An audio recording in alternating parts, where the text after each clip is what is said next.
station that's on your side. This is News 12, first at 4.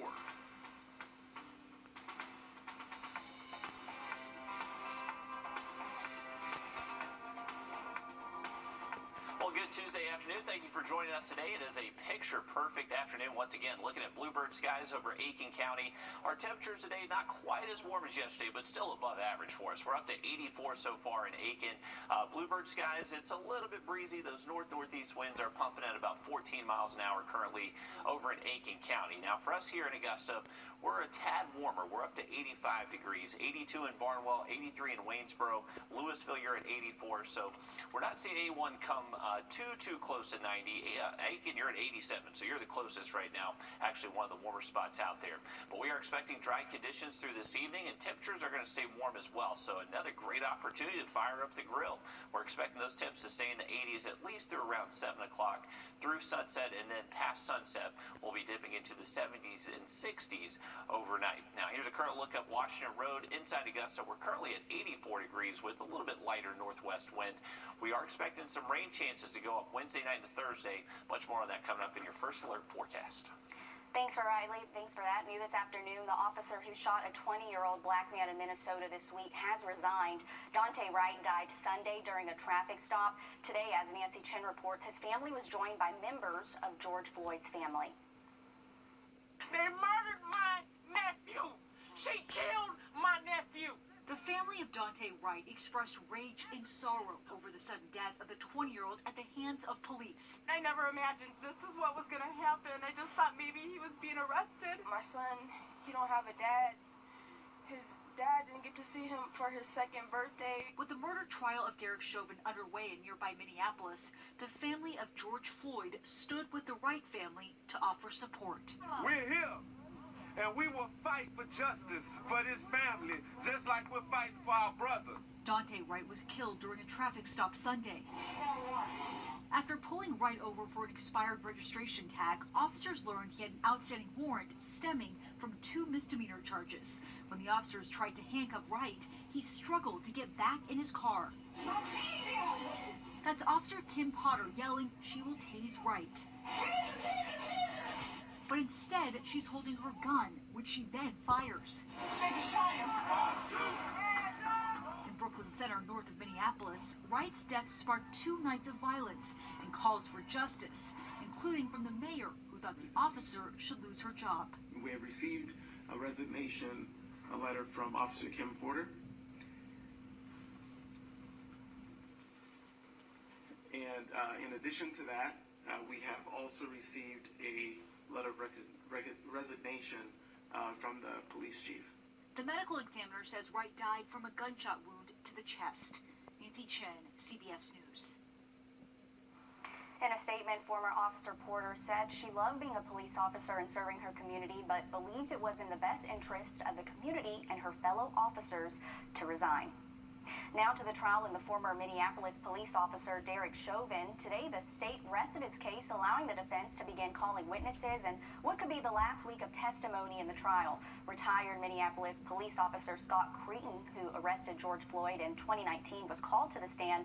The judge told the jury they can only use his testimony as evidence of the effect opioids might have had on Floyd, not as evidence about his character. The defense also called Shawanda Hill, who was with Floyd when he was arrested on May 25th of last year, and Minneapolis Park Police Officer Peter Chang, who was called to the scene as backup. Well, there are new health concerns over the Johnson & Johnson coronavirus vaccine, which is prompting health officials to shelve the vaccine for now. Deborah Alfarone is outside the FDA headquarters in Silver Spring, Maryland, with more details. The FDA and CDC recommended a pause in use of the Johnson & Johnson COVID-19 vaccine over concerns of rare blood clots. But top White House health officials say there won't be a significant impact on vaccination efforts. We have more than enough supply of Pfizer and Moderna vaccines to continue the current pace of about 3 million shots per day. Officials say there have been 6 reported cases of blood clots out of more than 6.8 million doses delivered. One woman has died. All 6 cases occurred in women between the ages of 18 and 48, and their symptoms developed 6 to 13 days after receiving the vaccination. This is a really rare event if you look at what we know so far. Federal health officials say those who've received the vaccine recently should seek medical attention if they develop any of these symptoms. They also warn using the drug heparin to treat the rare blood clot could be dangerous. The CDC will hold an advisory committee meeting on Wednesday to discuss the 6 cases and next steps. Meanwhile, Johnson & Johnson released a statement saying that there is no clear relationship between these rare events and the vaccine. The J&J pause also dominated Tuesday's weekly White House COVID response team conference call with state governors. My hope would be that this is something that is a little bit of a speed bump. Top administration health officials say the pause could last anywhere from days to weeks. Deborah Alfarone, CBS News, Silver Spring, Maryland. Today, FDA officials emphasized that the pause is a recommendation, not a mandate, adding that individual healthcare providers would not be stopped from administering the Johnson & Johnson vaccine to patients if they determine the benefits outweigh the risk. However, Georgia and South Carolina state agencies have stopped using them. Well, the president could be looking at withdrawing U.S. troops from Afghanistan before September 11th. The withdrawal would keep troops there longer past a May 1st deadline set by the Trump administration in an agreement with the Taliban. President Biden has been weighing the decision for months with his advisors and signaled he did not believe troops should remain in the country long past the deadline. South Carolina Senator Lindsey Graham speaking out today about the possible decision. He said in part, if reports are accurate that President Biden is withdrawing all forces from Afghanistan by September of this year, it is a disaster in the making. A full withdrawal from Afghanistan is so irresponsible. According to reports, the president is set to make a formal announcement tomorrow.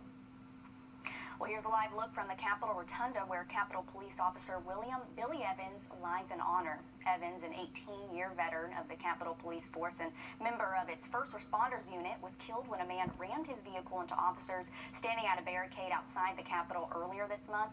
Today, President Biden, Vice President Kamala Harris, and congressional leaders attended a tribute ceremony in his honor. The president sending a message to Evans' family. My prayer for all of you is that the day will come when you have that memory, and I said just smile before you bring a tear to your eyes. I promise you it's going to come. It just takes a while. It takes a while. The president giving his heartfelt message for Officer Evans' mother, stating he knows what it's like to lose children. Evans served on the Capitol Police Force for 18 years. A suspect in a police chase and deadly shooting is expected in court today. 22-year-old Aaron Shelton has been charged with aggravated assault and aggravated battery. Police say Shelton and his cousin Peter led police on a high-speed chase yesterday. Authorities reported one of them shot at a police during and after the chase, injuring 3 officers. Police shot and killed Pierre Shelton as he ran away from police. Columbia County is the fastest growing county in Georgia, so growth is almost synonymous with the name. Now another new neighborhood is in the works. It's going on Wrightsboro Road, about 2 miles past Bellevue Cemetery near Grovetown. Will Rio's live off Wrightsboro with a look at this unique neighborhood. Will, what can you tell us? Well, Zaino, they're making great progress out here at Wright's Farm. I mean, you can see we're going to step into one of the garages here. Obviously, it's unfinished, but these houses are in phase 1.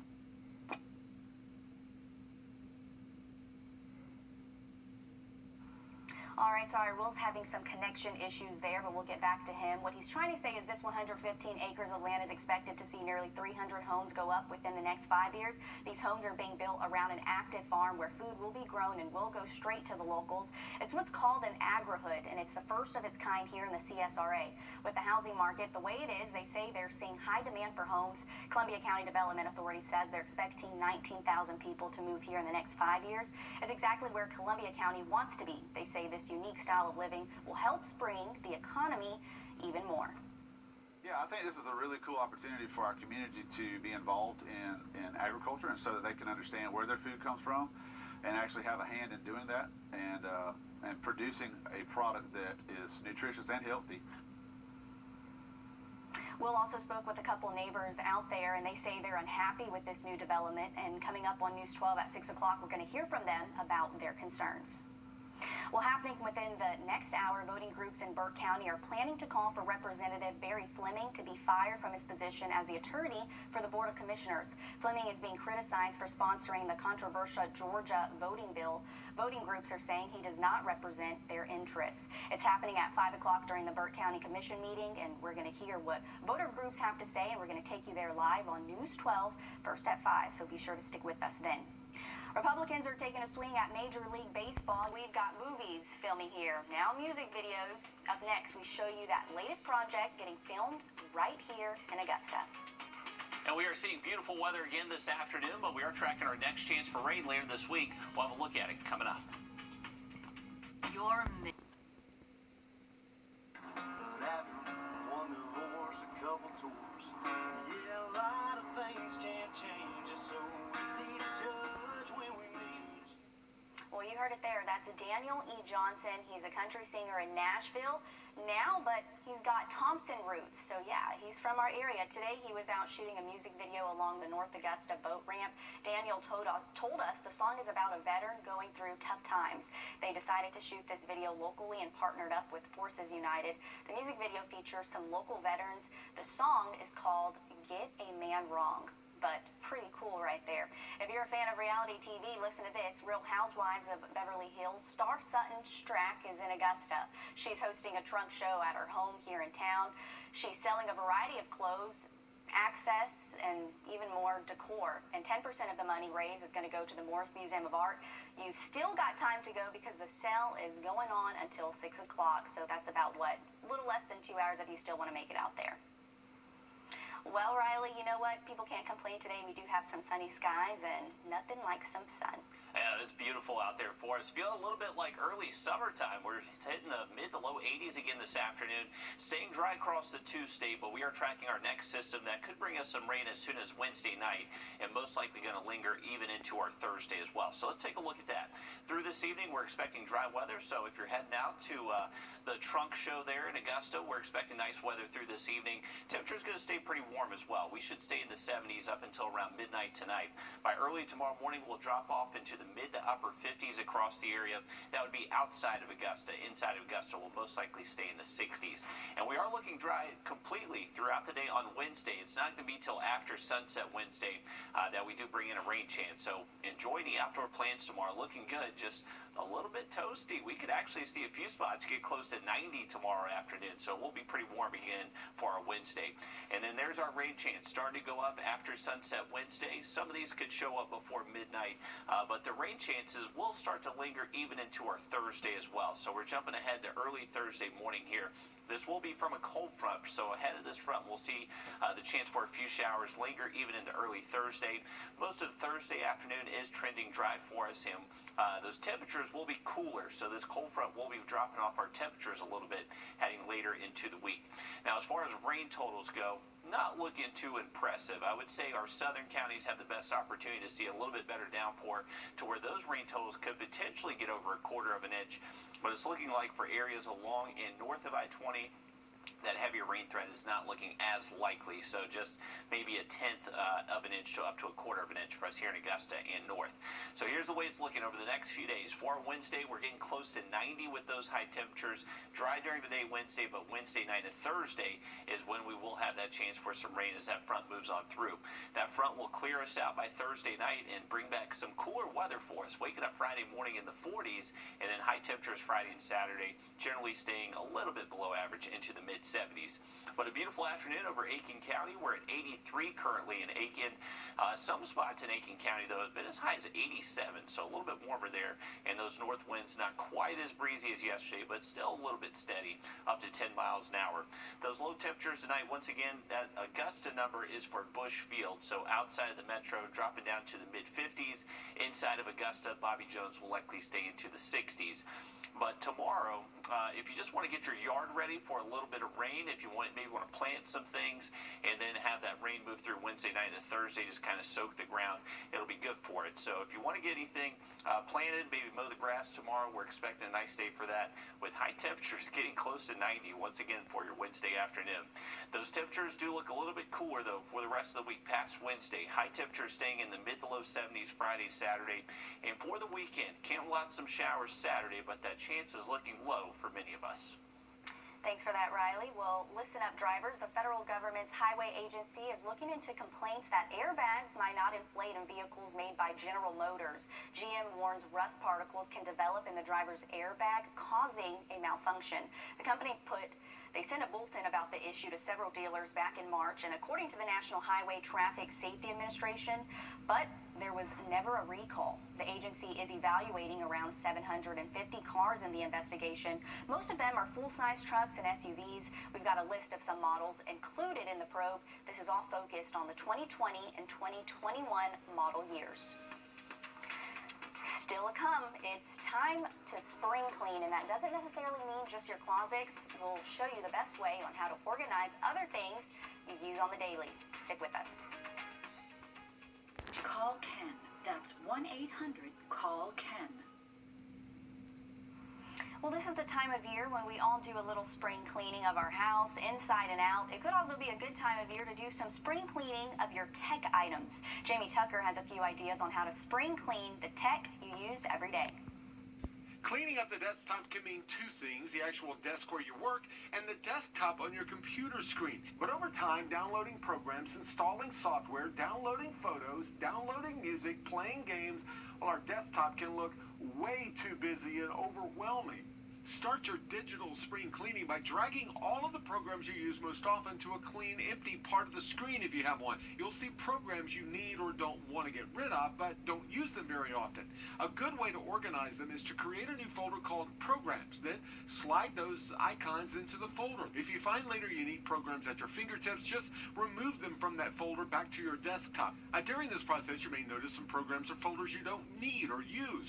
Use the Windows key on a PC or Finder on a Mac to see the installed programs in a list view. Choose one you want to delete and uninstall it.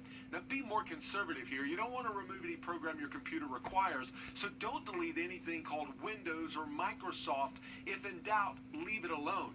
As for your actual desktop, paper clutter can be eliminated by scanning it with your phone. I recommend a program, Evernote, and its app Scannable, that makes this easy. Line up the document in the camera frame and snap. Once you're done, name the file, place it in an Evernote folder for business, personal, receipts, bills, whatever. When you need it, just go to your virtual filing cabinet. You can even print it out if you need to. Then you can toss that paper or shred it. I know for old school paper people like myself, it's a little stressful to throw everything away, but with Evernote, it is safe and it is searchable. That's What the Tech. I'm Jamie Tucker. Yeah, this is great tips because I have to clean my desktop on a weekly basis because it looks exactly like what Jamie just showed us. However, tomorrow Jamie is looking out how to safely clean your devices, keyboard, and computer monitor. So a lot of cleaning is happening this week with Jamie, so be sure to stick with us when we air With the Tech. Well, lawmakers are still working on legislation combating hate crimes. The COVID-19 Hate Crimes Act targets the rise of hate crimes and violence aimed at the Asian American community. House Speaker Nancy Pelosi and Senate Majority Leader Chuck Schumer asked their Republican colleagues to join them in supporting the legislation. Make no mistake, the Senate will debate and take action to combat hate crimes against Asian Americans. There is no reason this shouldn't be a bipartisan bill that passes the Senate without delay. With reports of incidents aimed at the Asian American community across the nation over the past year, Schumer says there will be a vote on the Senate floor happening soon. Well, if you're planning on washing the car over the next couple of afternoons, you do have the yellow light. We are expecting rain to show up Wednesday night into the first half of our Thursday. Look at that 7-day forecast next. What?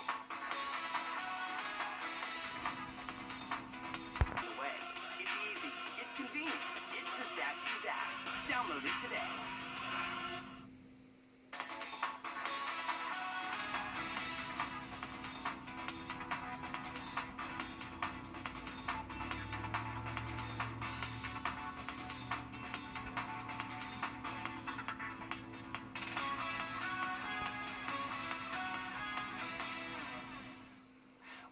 dry and warm conditions this evening if you're going to be out and about, and we should stay dry most of the day tomorrow. The rain chance is really going to start to go up past sunset Wednesday and then for the first half of our Thursday. That'll be thanks to a cold front that'll cool us off a little bit for the rest of the week, waking up in the 40s Friday morning. Thanks, Riley. We're going to have more news and weather straight ahead after a quick break. Stick with us.